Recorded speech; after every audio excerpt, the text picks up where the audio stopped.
Hello, everybody. It is Pseudo. It is August the 26th. It is a Tuesday, therefore, here on MMOBuff.TV. It is the Campfire, all about communities. And as you can see, we're missing somebody. We're missing Blank Space, sadly. He is enjoying his time at PAX, hopefully having a good time. Although, from some of the tweets I've seen from him, he doesn't exactly want to leave the airport because Newark. But yes, we are joined instead by the other host who has an awesome dress and is wearing an amazing Hello Kitty party hat because of a birthday party. We're joined by Screenager.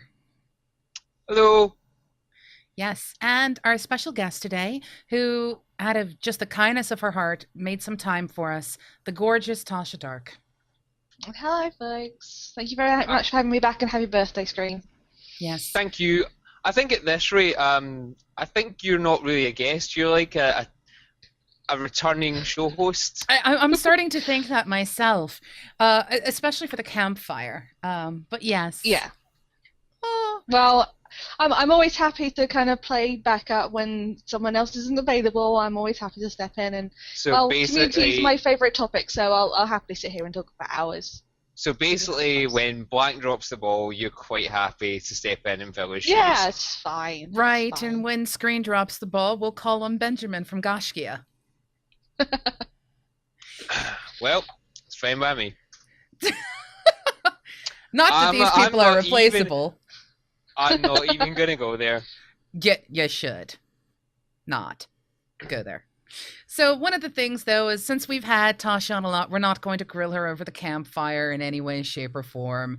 We've done that already. She has survived, and she was even prepared. She was the first guest we had who was prepared to answer our questions, which was still something that sticks out to me in my mind, and I find it absolutely hysterical.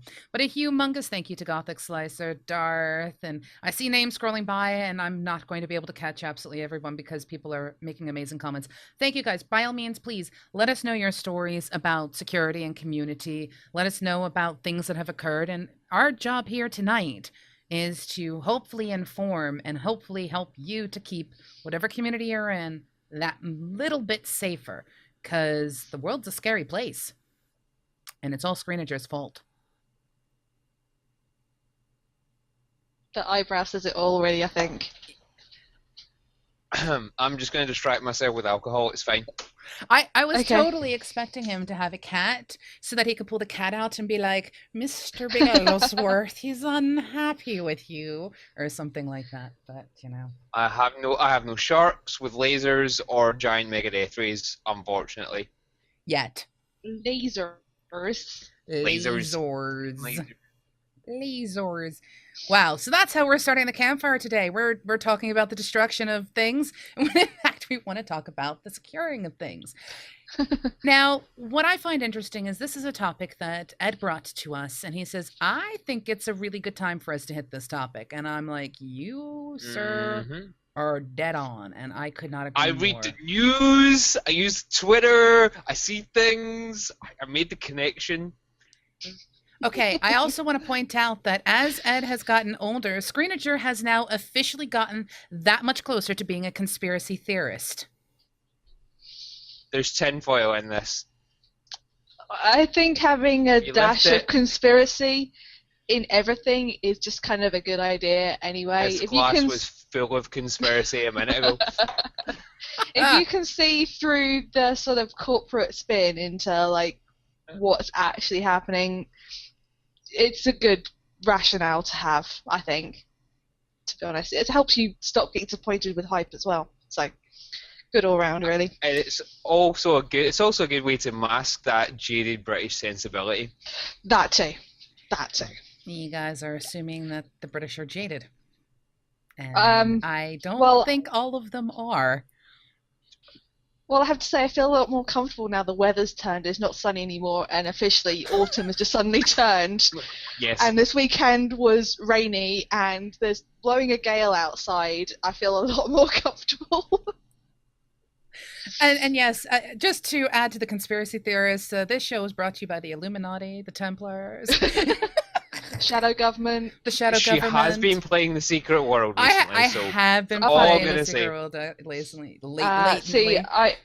I listen to Coast AM every now and again for my dose of conspiraciness. So yeah. Okay, so let's jump right in to our topic. To start off with, we are going to, and I will continue to stress this, we are talking security and community today, and this is going to cover an awful lot of things. So we're going to try our very best to stick to the notes and the structure that we have. But considering how interconnected various things can be, don't be surprised if we bounce a little bit around the place, especially if you guys bring us some stories for us to handle or to discuss. So let us start off with our basic show notes and things. And as I said earlier, the world is an incredibly scary place. It really is. And it can get even more terrifying when you start to deal in the world of the anonymous, aka the intertubes, as I call it. Would you agree with this, Ed? Generally, anonymity gives people people kind of let loose a little bit more when they're anonymous on the internet. Also, when they've got alcohol on the internet, and alcohol and anonymity. But in general, yeah, anonymity brings out the more toxic side of people. In general, I mean, we've all seen that on the internet. 4chan's probably the most massive extreme. I've said the word 4chan. We're probably going to get hacked tonight. It's fine. That's probably the most extreme part of it. But it's a good example. If you're at work, don't go there. Just in case. It's probably the most reasonable. It's the quickest way of explaining how people are like that when they get anonymity. You go somewhere like that and you see all sides of toxicity from the internet, and that prevails through things like Facebook, Twitter, even on instant messaging. People are less likely to stop and think before they just blurt something out because they have physical distance from someone. Your whole demeanor tends to change. I think it depends on the person. I have to go right out there and say that. I'm kind of one of those people where what you see here is kind of what you get in real life. The only difference is more times than not, I'm like, it's you, give me a hug. And I'll probably break your back while giving you a hug.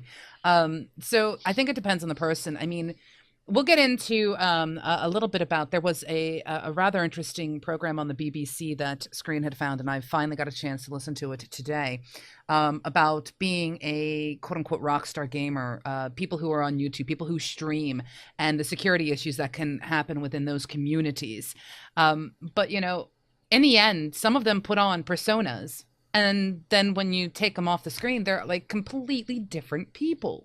Like, it's like night and day. It's Dr. Jekyll and Dr. Hyde, or Mr. Jekyll, Dr. Hyde, as the case may be. It's just one of the most bizarre things. So I kind of have to say it depends. Everyone's a little bit different. Some, even in the anonymous world, are still going to be who they are.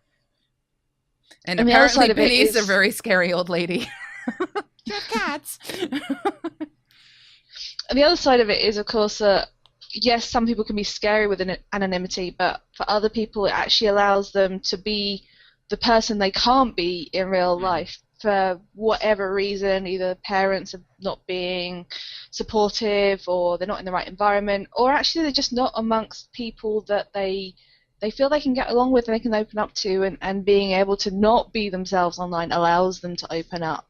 I think the problems kind of come then when the real world and the online world kind of collide together.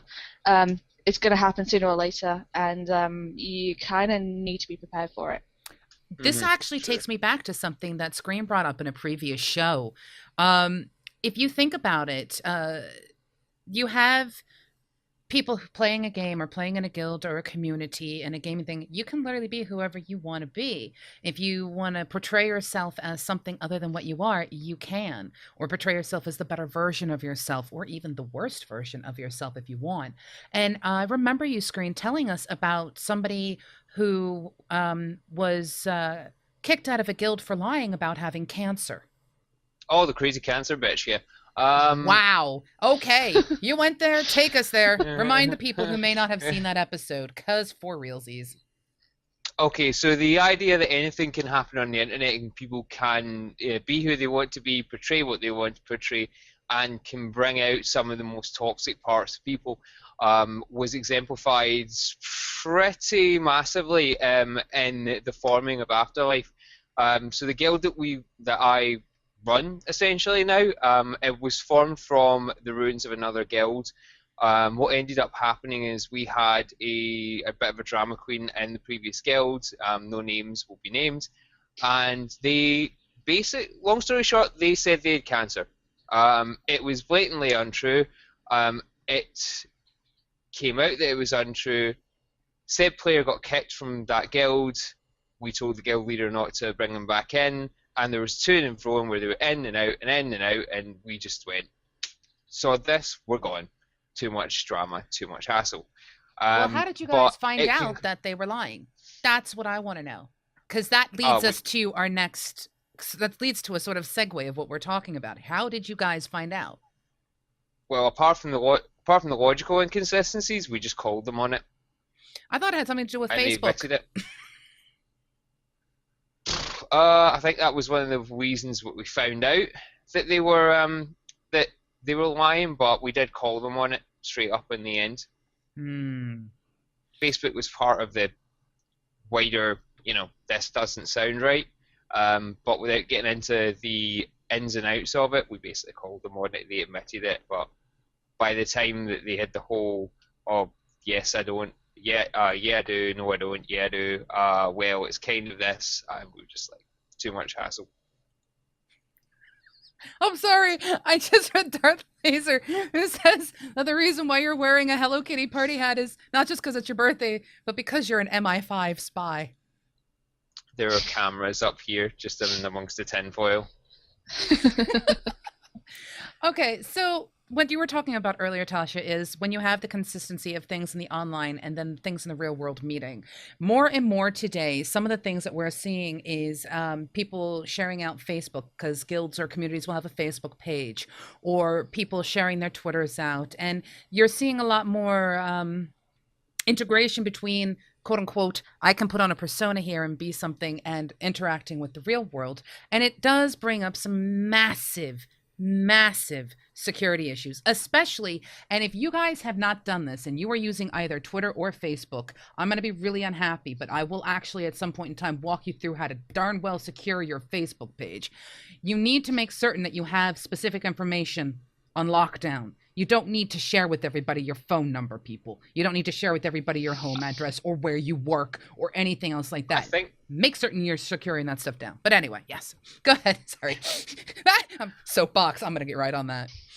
I was like, yeah, the soapbox is a little further down. I think you might want to explain to people the reason why we're doing this today, why we're talking about about protecting yourself and protecting your community. So I'll take the reins here a little bit, and then we'll let Josie. She will be on that, like, I don't know, something that jumps on something a lot.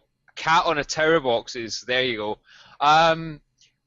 What we're doing at the moment is we're wanting to look today at, I don't know. I'll just go with it. We're wanting to. I'm just curious as to how much you've had to drink at this current moment in time. But that's okay. No, I'm just slightly hyperactive. It's fine. It's probably more likely Come the on, sugar. birthday cake. It's fine.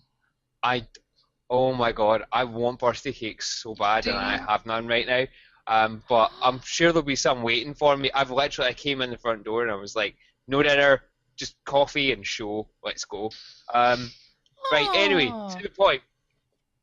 What we wanted to look at today is we wanted to look at protecting yourself and protecting your community. For any of you that haven't been reading Twitter or watching the news, there have been a number of indie developers at the moment who have recently been victim of something called doxing, which is it's a form of hack where basically your social media and your personal information is exposed to the wider internet. It's been quite prevalent recently, all stemming from couple of different things I'm not going to particularly get into, but maybe we can drop that in post-show. And it's resulted in a major indie developer basically putting their intellectual property up for sale. It's got that bad that they just went, I'm out, I'm not being in games development anymore. And when that can happen to people that are so public within the community, it can happen to you. So that's where we all stemmed from at the moment, and that's why Josie's probably at some point, and Tasha as well will explain to you how to do things like secure your Facebook, secure your Twitter, why it's important, and it's something that not only affects you as a person, but if you're in the gaming community or a wider gaming community, it affects everyone around you and everyone in that gaming community. Right now, there's a situation where a lot of indie developers are now, they're putting two-factor authentication on everything. They're paranoid they're going to get hacked. It's making life unbearable for some people, and it's something you can prevent if you just take a few steps, hopefully, or at least mitigate. See, this is the thing, and I hate to say it, but if you're on the internet, there's no way to be 100% secure. And anyone who tries to sell you that miracle cure is full of shit. I'm sorry. Hold on. I need a notebook right now just to fill in for blank. I can't wait to see this one. But the reality is, the moment you go online is the moment you can inevitably be discovered in some way, shape, or form. It just takes time. It takes someone wanting to have the dedication to do it. And it's not as difficult as people think it is. It's complicated if you are, unsure and you've never done something like this before. But security is one of those issues that I hold very close to my heart, because of the fact that the real security is only partially on you. It's also partially on the sites you visit. And having that kind of reliance on third-party security, especially in a day and age where you have things like AdClick, where you have things like, we're changing how we're doing privacy policies on our site. And most people don't read the privacy policy. Most people don't care. Most people see it and click accept. When's the last time you guys have read a privacy policy? Do you know what? I've read a few, mostly because I'm interested when people change their privacy policy, and because I know as a British citizen I can ask companies to tell me what information they hold on me and have it corrected or deleted as appropriate. Not everybody knows that, but again, that's UK. Now we have people who watch us from the United States, and the laws are different, varied by state. Very, very different. Yeah. And it can get really, really, really nightmarish. But, as I was saying, when it comes to the secure side of things, you simply being out there on the intertubes, sorry, you're at risk. No, there is no 100% firewall. There is no 100% virus thing. There's no 100% protector of key logging. It just doesn't work that way. This is why in today's day and age, we now have things like authentication keys, and why everyone says, and I mean, how many times have you gotten an email that says, we had a security breach. If you use the same username and password on any other website in the world, please make certain you've changed it. That's happened so frequently, and it's going to continue to happen. And that's only the ones that we're told about. Mm-hmm. Trade press sees even more, but most people don't read the trade press, and most people don't want to admit it when there's been a compromise. Mm-hmm. What I'd like to know is that I've never really had in fact, well, actually, that's incorrect. I actually have had my privacy compromised once, or attempted to be compromised properly. That's outside of, well, I wouldn't say it's outside of the internet, but I've had attempted financial fraud before. Very Identity small, theft? But yeah, on a minor scale, people try to set up loans in my name, and I caught that before it happened, or before it went through anyway. But that's the sort of thing that can happen when you go ahead and you have security breaches of some sort. Identity theft can have a financial impact on you on the internet, and that sort of thing can be exposed. Have either of you two ever had any sort of things like that happen to you? Yes, I have, and it happened at the worst time for me. It was in the lead up to my wedding, and I went out to go and put the final purchase on my shoes, and my card was declined because someone had gotten hold of my card and had tried to put through a really, really small transaction the night before, and that my card company will credit to them. They'd seen it was a abnormal purchase, and they completely blocked the card. But that was really scary because I had no cash on me. My card was denied, and it was the only card I had, and I was sat there in the wedding shop going, my card is not working. Why is my card not working? So there are a few things that you should do. One is have more than one bank account and have some money that you can get hold of. Credit cards, as long as you pay them off every month, they are a good safety net for you, because your credit card company will refund any fraud as long as you can prove that you weren't negligent in what you're doing. So basically, as long as you don't give out your PIN number, you're fine. Well, here in the UK, PIN number. Here in the because UK. In the United States, it's still different. They don't quite have the chip and PIN system that we have here in the United Kingdom. I do want to throw out, I count myself lucky. I have been someone who's been involved in the security community for a while, which means there are people out there who know my name. They know I have a different moniker in the security community for a reason. And there are people who are aware of me. There are people who know what I do, and there are people who know if they really wanted to, they could easily get information on me. They could publicize all kinds of weird little things about me. But I think what ends up happening is I think people tend to forget, in a gaming community in particular, that any information you give, everybody has an access to. So if you tell people, like, for example, underneath here, you see Pseudo Enigma, but you also see my name, Josie Howarth. I am publicly sharing who I am with people. And, there's not that many Josie Howarths out there, sorry to say. So someone who wanted to do a search could find out all kinds of random things about me, depending upon the security and privacy policy of various sites. Now, if someone wanted to, say, get their hands on my credit card, good luck with that one. But, we've had something happen. Like, I was lucky enough, it didn't happen to me. It happened to my husband. He went to a gas station. It was late at night. And they said, we cannot run your card through the scanner. We have to use that old-fashioned, they put the carbon copy down and they run the little block over it and they take an impression of the card. And he says, we're going to have to do that. And my husband just looked at the guy and said, no, you will not be taking a copy of my credit card. No. And the guy, well, this is the only way we can do it. He says, no. There will be some other way for us to handle this, but no. And he had to call the next day to let the owners know that whoever was working that late at night was actually trying, because the card system worked perfectly fine, but they were trying to get their hands on the information of as many cards as possible. And how many people are probably just went, yeah, okay, whatever. That's some crazy stuff.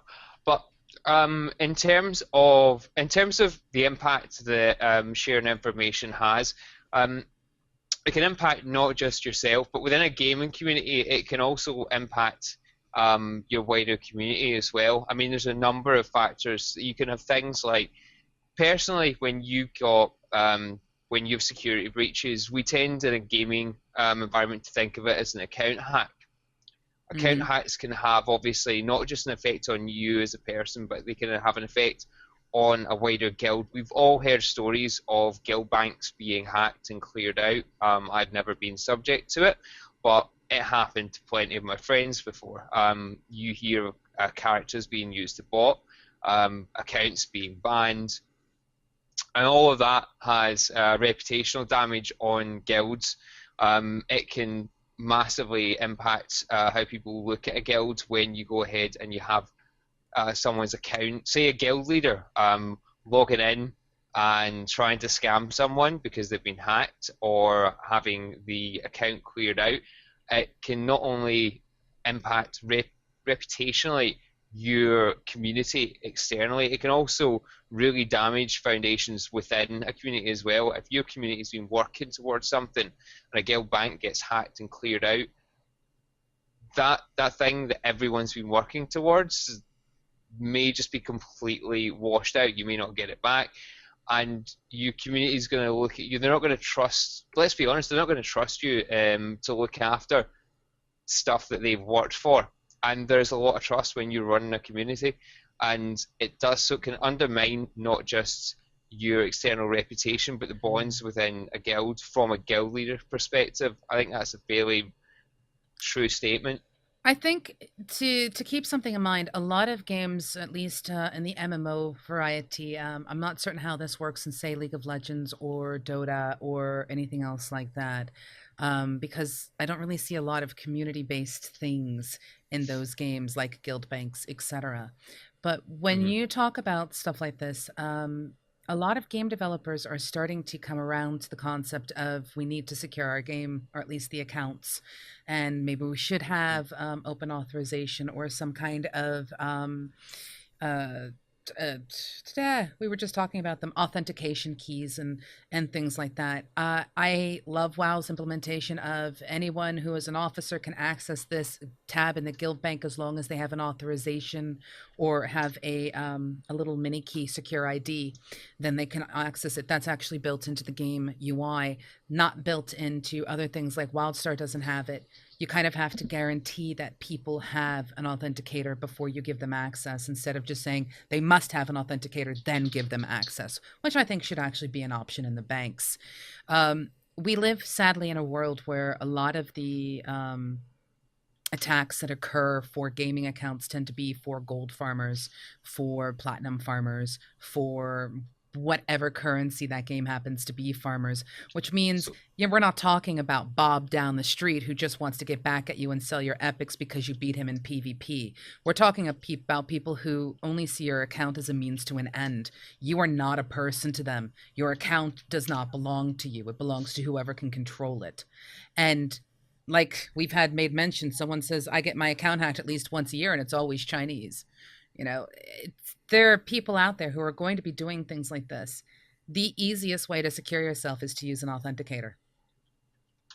The other side of it as well is that a lot of the hacks that come along are because people social engineer other people. The password's not secure. What's the best way to get someone's password? It's just have a conversation with them. Ask them. That is the easiest way to get someone's password. Literally just ask them. It is one of the biggest jokes in the security community. And it also happens to, I've seen so many people who've had their accounts wrecked by younger brothers, younger sisters, people they thought they could trust, someone who offered to log in for them for a special item that was time limited, girlfriends, boyfriends that have turned sour, they've gone back in after everything's gone south and cleared them out. It's simple. I don't want to say childish, but it almost is childish. Things that happen that really you don't need to do. No. Or if you do it, as soon as you've revoked the access, just change the password. It takes 2 seconds. And in fact, I'm going to go out on a limb here and just ask you guys an incredibly complicated question. Are you ready for this, Ed? Is your liquidized brain capable of handling a complicated question? If we don't have to count, I'm fine. Actually, it does involve counting. Fuck. So, how many sites do you use the same password at? I probably use the same password maybe about... I do use the same password for some sites, and I use the same password for some sites maybe for about 3 or 4. In all honesty, I'm going to fess up here. I do reuse passwords, and I reuse passwords based on the amount that I use a particular site and the level of information that I expose on it. So I tend to reuse passwords depending. I have like a low security password that I use for sites that don't have much personal information or high risk information on them, and that'll be changed intermittently. And then I'll tend to have highly secure passwords that I'll use different passwords for on sites that are going to be holding more vulnerable information. I'm going to counter that in a second, but go ahead. How about you, Sam? I have got, you just used my real name. Oh, sorry. Well, yeah, I have it actually up on the thing. I've just Sam. It's fine. It's cool. I didn't put your full name. I just put Sam. Tasha That's Darke. fine. That's fine. Yeah, that's a little security thing for me. My cat is trying to eat Ritlock's sword. Yeah, apparently so. Please don't. That's a tired kitty Bored. cat. Bored now. No, No, don't. you It's don't. fine. He just needs cleaned. You do not eat the statue. Don't eat Ritlock. He was expensive. Look, Ritlock's picked up a lot of dust since he bashed through the floor of the Ascalon catacombs. Yeah, into the that's mess. true. That's true. Yes, I do listen to the Anyway, lore. yes, I do reuse. You might want to move it. He's eating the sword. He's like, I'm doing nothing here. You are not getting treats tonight, cat. That's a cat of. Yeah, I will. And next time Tasha comes on, we'll just see the cat dressed up as Ritlock Brimstone. It's fine. The sword and everything is like, right, I've solved this problem. I think he's just a drama king who just wants to be on the show. Back to the question. Yes, I do use the same passwords for some sites. I use a variety of different email addresses for different sites with two-step authentication. And there's different email addresses depending on how personal the information or the site is. Everything that I would consider personal to me and anything that I would consider to be, I guess, high value to me, everything has got a different email address that no one in the world knows other than that site. And all the passwords are completely unique and long. Okay. Here's something. For those of you who are unaware, one of the coolest things that you can do in Google is actually have millions of email addresses by adding a plus to your email. And it is actually used to help filter and things like that. So if you have not been using that feature, believe me, I'll throw it into the show at some point. If you guys think that using the same password on a site that doesn't hold much information about you is a good idea, I'm going to have to apologize right now. That's a big misconception. And this is something I was hoping we could tackle. Just because a site is, say, just a casual site for, I don't know, a forum or something that someone's posting to, or, they just ask you to log in so you can just try something, whatever, it makes no difference. What can end up happening is your IP address can be logged. And if you end up in a situation, which a lot of people here in the United Kingdom end up in, of having a static IP, that's information that's being logged. The fact that you're on their site, they can have cookies that collect information, store all kinds of stuff. I'm sorry. Just because you think just that site's not really going to use your information doesn't mean that somebody who gets their hands on that information won't have a way to use it. And this is a misconception that people have, and I want people to kind of stop that. I want people to understand that the only way to really be secure is to use something completely different everywhere. Does it make you 100% secure? Like I said earlier, no. There's a term used in the community known as salting. And it's how people store passwords in their databases. And, there was this huge thing that some people may have heard of MD5 encryption. And a lot of websites and a lot of gaming companies use this kind of methodology. However, MD5 encryption and hashing has been broken. And even the guy who wrote it said, stop using it. There's other things you can use. But salting is used to try to help make it very difficult to do a brute force attack on a hashed password. However, the community of people out there have actually created, and I love these fancy terms because they don't really mean anything, but they've created something called rainbow tables. And these are things that can actually be used to crack salted passwords. So if you have a password that matches anywhere else in the world and that website gets compromised, even if it's some tiny little podunk, this is where I collect my trash from, or this is where I buy my fantastic basketballs from, it makes no difference what site you are looking at. It needs to be an absolutely different password than anywhere else, because if that place gets hacked, if that place gets compromised, and someone gets a hold of those hashes and is able to crack them and distribute it out to the community at large, that password is no longer safe. Period.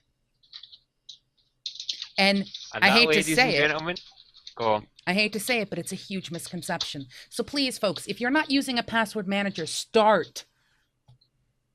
And yes, there's a little soapbox for you. I was gonna say, and there, ladies and gentlemen, is Josie's soapbox. So taking it back, no, it's absolutely fine. And from a gaming perspective, that would mean you can get back on the soapbox for a moment. Okay. In a gaming perspective, when it comes to things like authentication keys, this is a touchy subject in a lot of ways, because authentication, we had one. I believe it was the RSA, is one of the most popular forms of secure IDs out there. For those who don't know what a secure ID, it's a tiny little thing. It's usually about that big. I have mine hanging up like way over there. And you press it and it generates a random code that you use to input in. And again, it's checked, verified versus your account. Is that number the correct number that you're supposed to have? Now, sadly, not too long ago, someone actually got into the RSA secure ID code, and it's not as secure as it used to be. Now, they've been making leaps and downs in it, but it, again, I'm sorry, folks, there's no such thing as 100% security. But what an authenticator does is it does offer a level of protection for your individual account. Just don't give your authenticator to anybody else. Seriously. Authenticators across accounts, it's like sharing passwords, people. Don't do it. Right. So let's get to the point here. The point I'm making is, from a gaming perspective, is use different passwords, and if a game allows you to have a secondary form of two-step authentication, then use it. Yeah. Mm-hmm. The way I look at it is, you're trying to make it as awkward as possible for someone to get your information.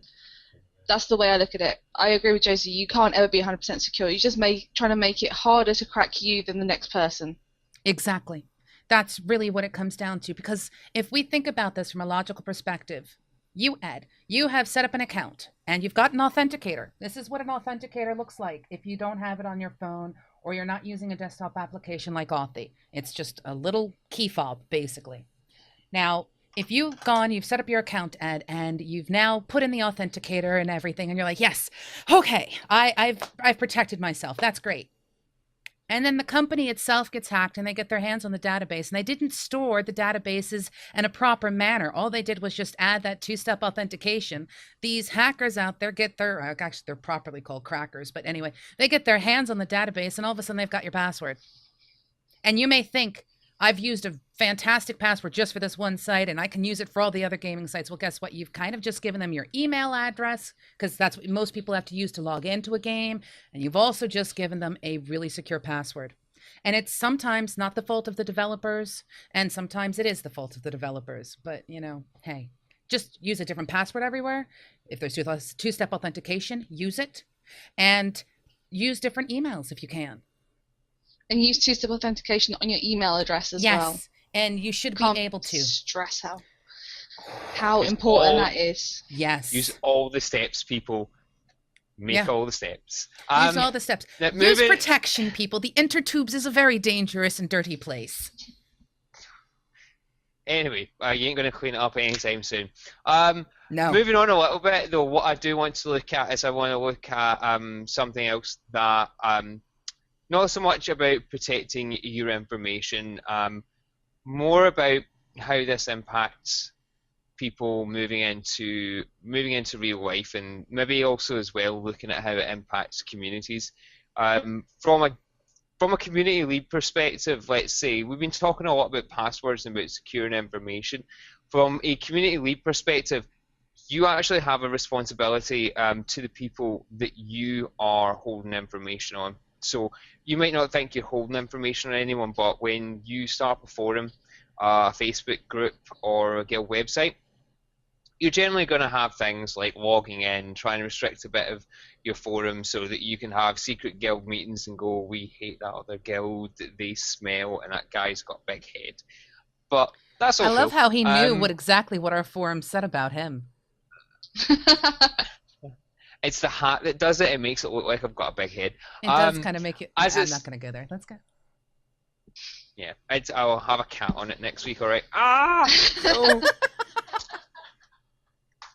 As it stands, though, you are holding information on people, be it just their email address. Personally and their identifiable name. information. Yeah. Now, when it comes down to it, you as a community lead or as the person that tells someone to build that site, you've got a responsibility to other people because you're a risk to their personal information. This might sound super serious, but you know that's the way it goes. So if you have, there are a number of ways to look at this. So I'm just picking up my awesome hat. There's a number of ways to look at this. You can build a website yourself, and if you built a website yourself or you have someone building a website, you have a responsibility to maintain security on that website. I'm not going to get into it too much, and Josie's not going to get on the soapbox too much about it. But no, in fact, Tasha's going to. Yeah, but you do need. I have a feeling she has a few thoughts on that one. But you also have a number of other tools. We've spoken before about guild websites, and Blank pointed out things like Guild Launch. Shifter. What else have we got? Engine, Shifter. These sites will tend to handle a lot of that security for you as well. So they'll go through things like they'll have security updates on the back end. That's the sort of thing you have to take into account when you're looking at building a community site or holding information on people, is whether you want to take on that responsibility or whether you want to offload some of that onto a third party like Shifter or like Guild Launch. As I said, Tasha has a lot more experience than certainly myself on the back end of doing that sort of thing, but you've, I think, been building a website recently, Tasha, for a project. Have you been looking at that sort of thing when you've been starting to build this site? Yes, I have. It's something that I'm kind of naturally look at now. You know, I've been doing this for 8 years. I've gone through 2 different bits of forum software now, and I'm moving on to my 3rd. Something that annoys me greatly about PHP BB3 as a bit of forum software is how much it attracts spammers and botters, and the cat's back, so everyone's going to get distracted by the cat. You know why that is? Because he looks worried permanently? No, not your cat. I'm trying to stay on focus here. Do you know why so many bots and things are drawn to PHP BB? I'm guessing because it's an easy target and there's so many websites that have it. 1 is that, 2, it's open source. And that too. The trouble is that unless you have a really good budget and you're and a really good open source community. No offense to the PHP BB3 guys, sorry. You can swing around roundabouts. Unless you're prepared to sink a lot of money into like software that you're going to use, you're kind of stuck with open source. And there's good ones, there's bad ones.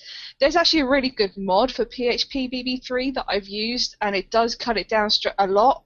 It's really simple things like putting a dummy date in, a dummy time zone, so that bots pick that one rather than an actual one. But it can cause you problems. And Screen's right. You know, you have a duty not only just for the information you collect on your forum, but also things like if you have a guild roster and you are keeping a track of people across different things. I have a big spreadsheet of who this person is, what I know them by, what their account name is, what their Steam name is, and all the rest of it. That information is really, really useful when someone changes their Steam name, because you can't tell who on earth they were. You do realize that in Steam you can actually click on it and go known by previous names. Yes, you can, but I've had that break on me before, and it's actually not worked. I'm just going to throw in what Blank would say here. Yes, book as well. Books are useful. They're not so useful for sharing with other guild leaders. Yeah, true. So yeah, I would just recommend, you know, if you're looking, my own philosophy for building websites is that I will not rely on anyone else's third-party thing, because I don't want my community success to be tied to another business's success. I don't want part of my website to go down because someone else's servers are having a hiccup. I just refuse to do that, which is why I host everything myself, which also creates a huge overhead for myself in terms of like Securing the operating system. Updates, making sure that all the software is up to date. I've had to manually merge in changes before. Ooh, have you jailrooted? Line in PHP. Have you jailrooted? No, I haven't. No, I don't run the web servers myself, but it's things like I won't directly embed like YouTube in the site and things like that. I won't have a third party that's kind of looks like it's embedded. I just don't do it. I've had stuff break before. So just to jump in and just to again channel Papa Chops. No, that's what I call Katie Chops and Boon Control. Papa Blank. Papa Blank. Enough of it. Papa Blank. Enough Papa of this. Blank, we love you. With all this bobbity boobity, it's important to have a good plan as to what you're getting into and know what you're getting into when it comes to holding other people's information. If you're going to build a website, have a good team, but have a team or a person behind you that knows what they're doing. If you don't, consider those other options, consider other services that will be able to assist you with that, like Shivter Engine, Guild Launch, etc. And the other thing is make sure that people who are signing up for your site know what's going to happen with your information. All right, Josie, you're rolling your eyes. No, that wasn't a roll. That was me kind of gritting my teeth. I mean, one of the things that Tasha's pointing out here is she says, I don't want to rely on another company, their business success model, their secure model for how they handle security to... No, I wasn't talking about that. I'm just saying, I won't use Guild Launch because if Guild Launch goes down, I lose all of the history of my community, and I don't want that. Okay, see, that's a fair enough thing, because I think something that is well worth stating, at least in the concept of websites, if you have not the ability to back up your website, you have just broken the security of your guild community immediately. Yeah. Because the reason for this is all it takes is something strange to happen, and if you can't bring it back up, it's gone. It's kind of like that guy who accidentally, after a 200-person raid or something strange like that in some game, accidentally typed guild disband instead of group disband and completely destroyed his guild. And it's like, well, how do you get that back? Do you remember all the people's names? Do you remember all the characters' names? Do you remember? I mean, that's a bit of a nightmare. It's the same thing with websites. Secure your communities, protect your communities by backing up. And if you don't, that's on you. Something else that I just want to kind of bring in as well, and it kind of ties into this as well, is we're talking a lot here about passwords and security and all the rest of it, but one of the other things that's really important is making sure that you don't allow bad people to have access to things that you aren't prepared for them to lose. Does everyone need to have access to withdraw from the guild bank? Probably, but do they need it right away? Can they not wait for a month? Can you not wait until they've proven themselves that they're not just a drive-by until you give them access? A lot of games allow you to have that granularity, or you just have an account or something that a small number of people can access. The password changes when someone gets demoted, what have you. That kind of thing can be a method that allows you to have that security. I've had someone this year who joined my guild, turned out not to be the nice person everyone thought they were, and they completely turned on me and decided that they were going to attack me and undermine everything that happened inside my guild. I know in terms of a threat that actually they probably can't act on it because of the people that I have around me, and I have a great team, but that's a scary thing to happen from someone who's only been in the guild for a month. Right. That brings into something that I think is well worth us pulling into. I am lucky in the fact that I have a really nice guild that is, it tries to be secure and things, but we have some people in our guild who are known personalities in the streaming community and YouTubing. There are people who are known, and unfortunately, we've had to deal with a stalker infiltrating into the guild. And that is something else that comes up as well. That is an incredibly difficult thing to deal with. It makes, and I take it back from this perspective. Someone does not have to be famous to get a stalker. Okay? Understand that. You don't need to be known to have a stalker. I know of somebody who was on one of the servers, Shadow Council and WoW, who had a stalker simply because of the gear that they got while raiding. Somebody became obsessed with a particular person, and it got really scary. And you don't need to be anyone famous at all to have a stalker. So I want to ask you guys, how would you and your communities handle a situation where a stalker has shown up? Do you have any way of, say, checking, or how would you handle it if someone said, I think somebody's stalking me? Okay, so this actually brings us into things about protecting your guild members, which is what we're moving on to with things like forum software. Is the responsibility you've got. You did indeed. It's about the responsibility you've got as a community lead. If you're building a community, obviously, if you're in that position, there's obviously another tack to that. If you're the one being stalked, hopefully you're not the stalker here. But if you're a community lead, you have that responsibility to people. Now, there's a number of different ways of looking at this. Obviously, there's preparation that you can do to try and avoid that sort of situation. And applications? With applications. With that, a good application process is one of them. There's also things like, again, granular security of things like your forum, and good control of your social media. Something that's always a bit of a sticky for me is how guild members interact and how publicly they interact with each other.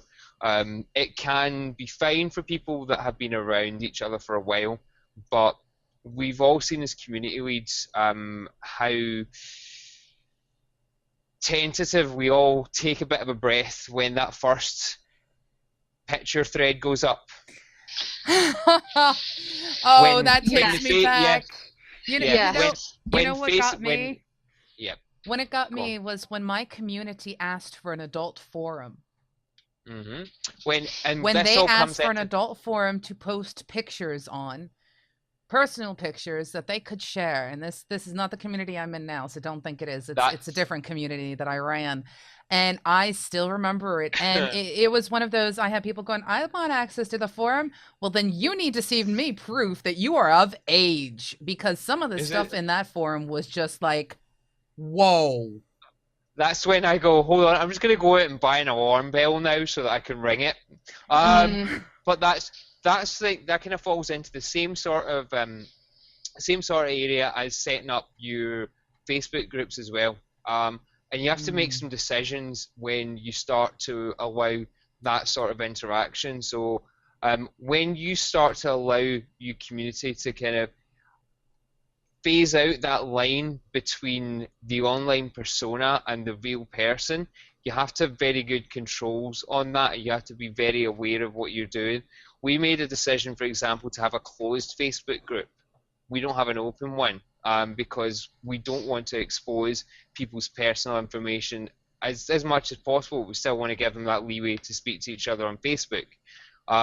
We don't integrate Twitter, for example, very much. We try and keep that separate so that if people want to move into the Twitter sphere, so to speak, then they can do, but they don't need to necessarily. The forum is relatively granular. It has its own sectioned off area, and like you say, we have things like we have application processes and trials. We try and get to know each other.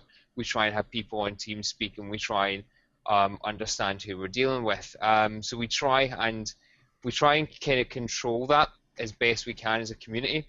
From an external point of view, stalkers within games, again, that's from a community lead perspective about having a good awareness of your community and having a good relationship with games companies or development studios. And what I mean by that is the community team.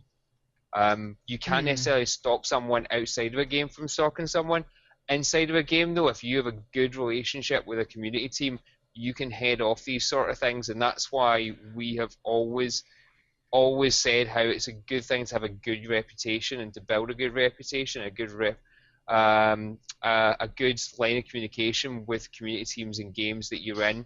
It benefits you when situations like these arise. So there's a number of different directions that you can come at it from. Have you ever had to deal with getting that private message in game where someone said, I feel very uncomfortable because of what someone has just said or done?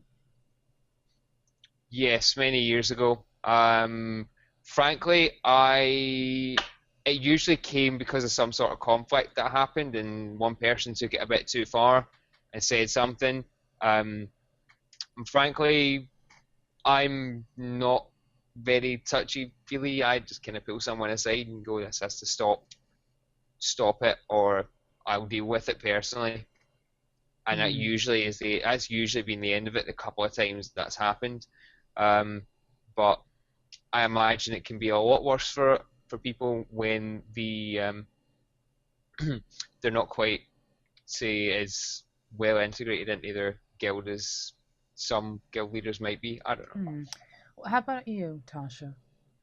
My guild's always had a higher percentage of female gamers than I think probably the average guild does. And you know, I always have a bit of a minor heart attack when I see that someone started dating someone else within the guild, because that just leads to panic attacks.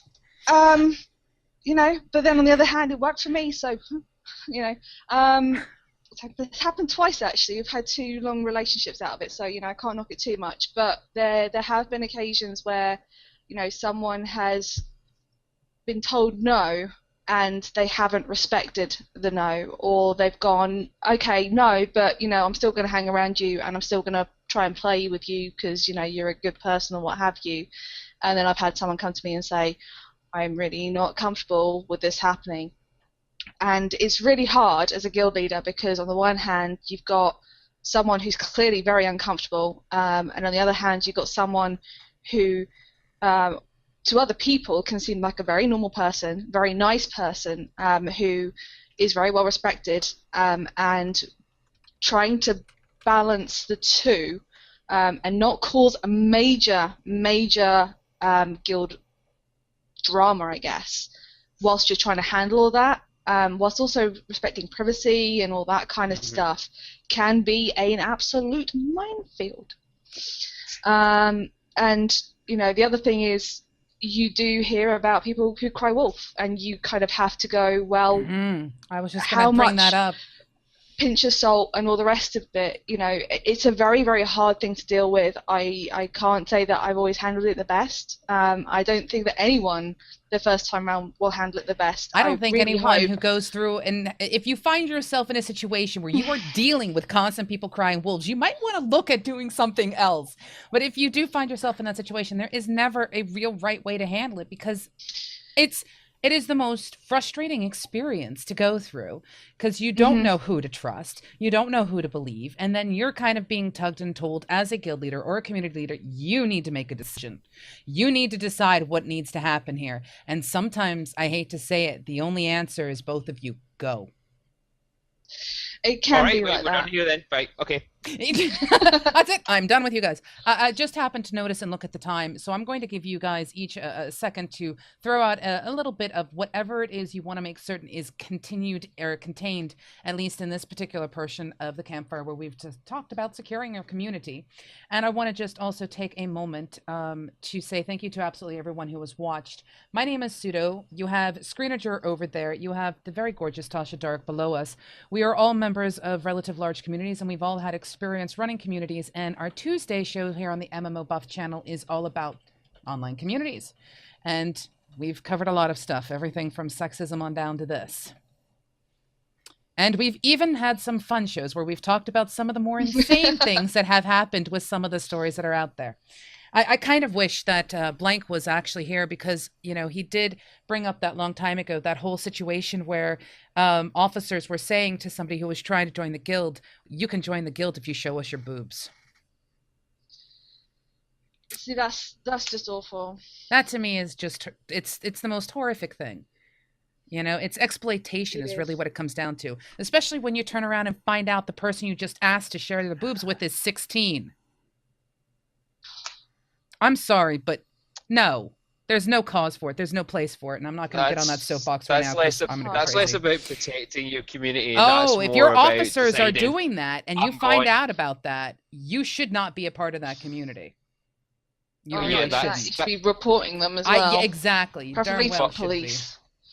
Absolutely. But that's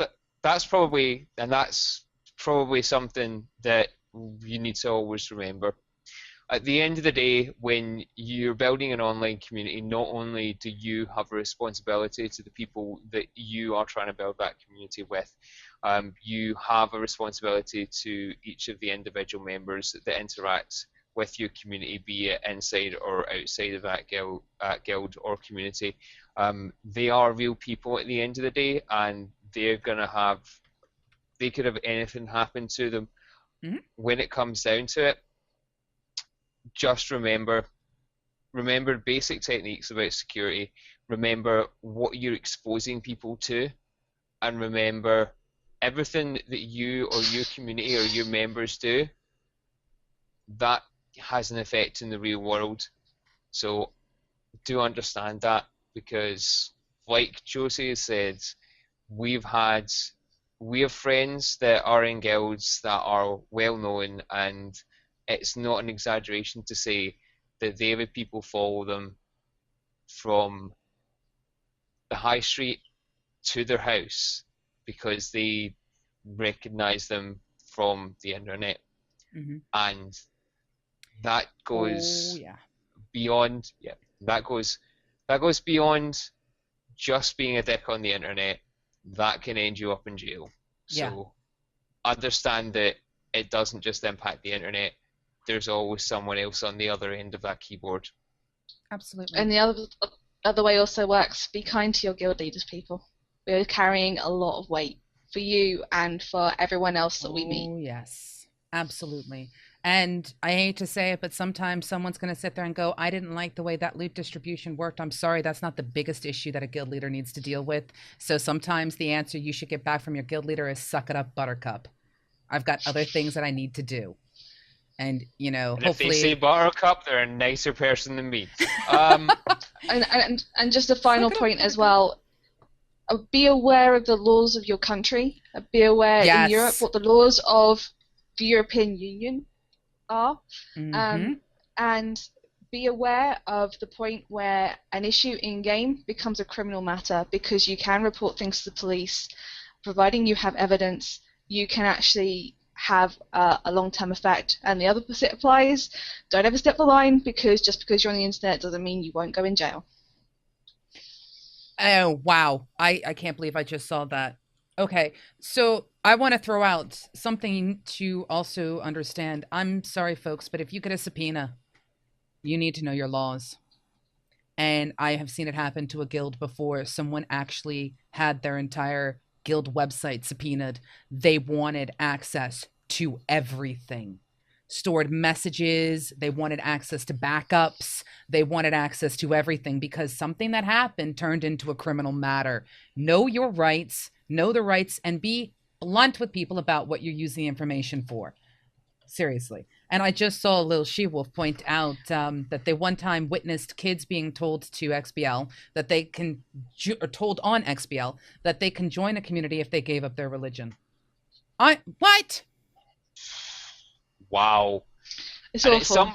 And you know what? At some point, I'm gonna borrow my little brother's Xbox, and I'm just gonna take a random, unsolicited venture onto XBL, because we don't get to do that enough, because we all play MMOs, and well, some of us play more than MMOs, but yeah. Well, yeah. Well, see, this is the thing. That's the other thing. Go Go ahead. on, Josie. No, it's all you, woman. It's all you, because this is a topic I can. Yeah, I think we're both about to pounce on exactly the same thing, and kind of go. Be careful who you let know that you're female. Okay. I think that's a good one to sign off on. No, I just want to point something out, okay? And I'm sure you agree with me when I say this, Tasha. I am a gamer. End of story. Period. You don't need to put a qualifier in front of my name. I am not a girl gamer. I am not a woman gamer. I am a gamer. If you feel the need to qualify that by going, oh my gosh, show us your boobs or GTFO, I'm sorry, but there's something you can do, and it usually involves my fist. That's all I've got to say on that. I have a very strong feeling about that. And yeah, okay. Soapbox, do you agree with me though? I do. I mean, I've had I've been called various things for standing up for just women's rights. Just being seen as you people. Feminist, you. I actually hate the term feminist now because of what Tumblr has done to it. It's awful. I'm a humanist. I want everyone to kind of just have their own rights. You don't need to put qualifiers in that tell someone either skin color, race, gender, sexual preference, whatever. It just, if someone's a builder, they're a builder. It doesn't make a difference what type of builder they are. But, I think it was last year, maybe 2 years ago, I was called a Nazi on my own blog because I posted examples of people who were being extremely unfair, I guess, rude, misogynistic, about a female NPC who happened to win an in-game election. I have actually, and I have to point this out because I don't want people to think that both Tasha and I are just pro-women's. It's not like that. I have actually seen situations in the reverse where people have thrown a conniption fit because of something that had occurred for a male NPC. It's like, really, people? I've had people who've randomly whispered me because my character has been stood somewhere and she didn't have a complete cover on her armor. Because that's all the developers gave me, it happens. I've also had people who had told me that they were ostracized for being gay. It happens everywhere, and just because you're online doesn't mean you get away with it, unfortunately. There's no reason to be a bleep online. Yes, and it goes back to like that community question we had. We had someone come out in our community who mentioned the fact that they're someone who is transgendered. How do we handle this? I've got half the community in uproar and half the community who doesn't really care. So, honestly, in the end, people are going to make communities that are going to fit their types of personalities. You guys are going to build communities that you feel comfortable in.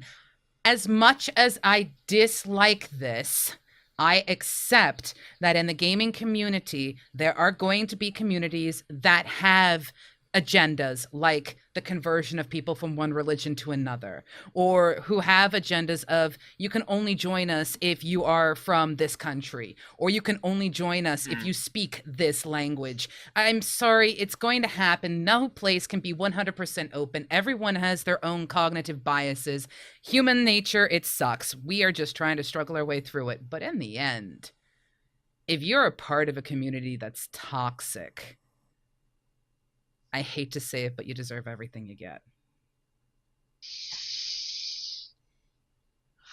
Which means in some rights, you really don't have a right to complain. If you want to build a toxic community, you really kind of don't have a right to complain when toxicity comes your way. It's just one of those things. But yes, so I'm looking at the time. And man, poor little she-wolf. Every time I turn around, I just want to grab little she-wolf and go, it's okay. There are people out there that are really good. Every time I turn around, I look at she-wolf and think, right, that's another show right there. Unbelievable. So one time you were in a relationship that you didn't know about? The guy kept stalking you on most of the games you owned. So yeah. I'll tell you what, if you're interested and you actually want to come on and talk with us, one of the things that's about the Campfire that's unique is we actually bring guests on. Please do me a favor. Please send me MMO Buff here through Twitch a message. I'd actually love to have you at least come on the show and talk about some of the things that you've been through, if you're comfortable. If not, believe me, I completely and utterly understand. It takes a lot of cojones to step up to the plate and have a public face. For example, I've received death threats for doing shows. And I Yeah, think no. And that's not just because the shows are bad. No, it's not because the shows suck. I mean, actually, no, it's completely because no. I've received death threats because someone didn't like the way something was handled, and they thought the best thing to say were things like, "Well, that fat bitch needs to be pushed off a balcony, and if no one will do that, I'll help her." You know, little things like that. I have been subjected to it, and I know for a fact I'm going to get even more. It's not going to change because I'm willing to sit here in front of an audience of anybody who cares to watch and have an opinion that may be completely different than somebody else's. And you know you made it on the internet when people hate you. Yeah, I was about to say that. You know you're going the right direction when you find enemies. I mean, we've already just had some extra stuff starting to show up here now in our chat. Yep. See, it makes a difference.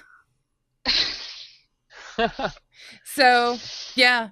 And the thing is, this is unfortunately, there are going to be people who have that kind of desire to bring that to a community. And, you know, like I said before, I hate it, but I accept it. It's just a natural part of anonymity. And it's also one of the reasons why I fight for internet rights for everybody. And why I still believe anonymity should be allowed and people should not be stalked and people should not have people like the NSA and other people trying to read everybody's stuff. I still fight the good fight.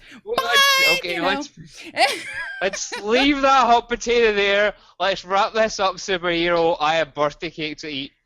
I want to see this cake. Have you actually got cake? I don't fucking know. I'm going to go and hunt for some if I don't. If not, there's a petrol station down the road. I'll go and get some from. Fair enough. But yes. Enjoy your birthday. Yes, yes. And as a reminder for everybody, thank you so much for watching the Campfire, our Tuesday show about communities.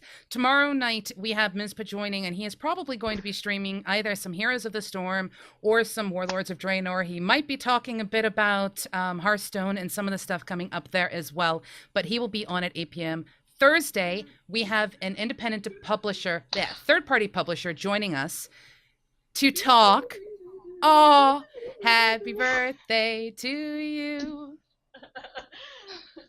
But we have a third-party publisher from Digital Tribe Games coming to talk about development and independent development. And we have, on Friday, we are probably going to give away some things from our Cosmotronic show since it's our very last Cosmotronic show before we start up a new show in September. And then, obviously, Monday, we have the perspective back, and then next week on Tuesday. She says some things. These are all WildStar codes. Yes. All these are WildStar codes. Yes, and we're going to be giving away a whole bunch of stuff in September since it's our 1-year anniversary.